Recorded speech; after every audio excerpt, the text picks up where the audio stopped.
Hindi nga maikakaila na sobrang close talaga ang magkaibigan or mag-bestie na si Darren Espanto at si Kim Chiu. Sa katunayan, ay tila si Darren Espanto nga ang nagsiwalat na hiwalay na nga itong si Kim Chiu at si Ian Lim kamakailan lamang sa It's Showtime. Ito'y matapos nga na kumanta itong si Darren Espanto para kay Kim Chiu at marami pang iba na katatawanan na ginagawa itong si Darren Espanto sa kanyang bestie na si Kim Chiu. Actually, nag-viral nga sa social media ang Darren ibinuking ang hiwalayan ni Kim at si Ian. Dati naman ay nanghingi ng sorry itong si Darren Espanto dahil ilang beses daw niyang namura itong si Kim Chiu sa panonood naman ng linlang. Ibig sabihin ay sanay na na nga sila Kim Chiu at Darren Espanto sa isa't isa sa mga biruan nito. Pero this time, ang tila pagkokorek ni Darren Espanto sa social media kay Kim Chiu ay nakaka-offend nga ba para kay Kim? Or sanay na si Kim Chiu na ganun ang kanyang bestie, na sobrang prangka at tila hindi iniisip ang sinasabi. Sa latest post ni Kim Chiu ay binahagi niya ang kanyang outfit.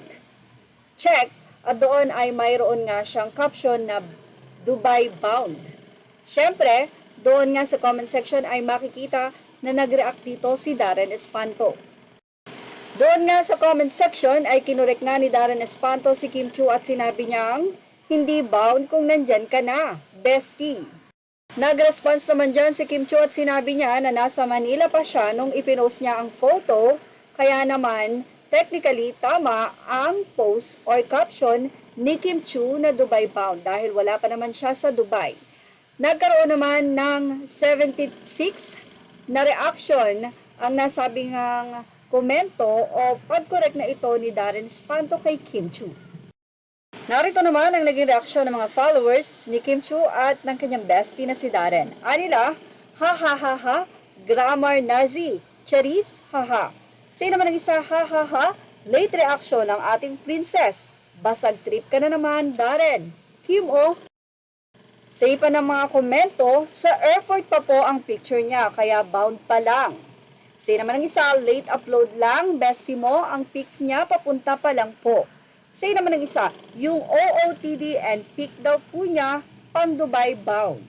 Anyway, siguro, alam kasi ni Darren na nandun na nga itong si Kim Chiu sa Dubai. Kaya naman nang i-post ito, alam niya na nandun na, so late talaga yung pagka-post. Kaya na-correct ni Darren Espanto ang kanyang bestie. But anyway, mukhang hindi naman napikon dito si Kim Chiu at huwag mag-alala at hindi pa magtatapos ang kanilang pagkakaibigan ng dahil lang dyan.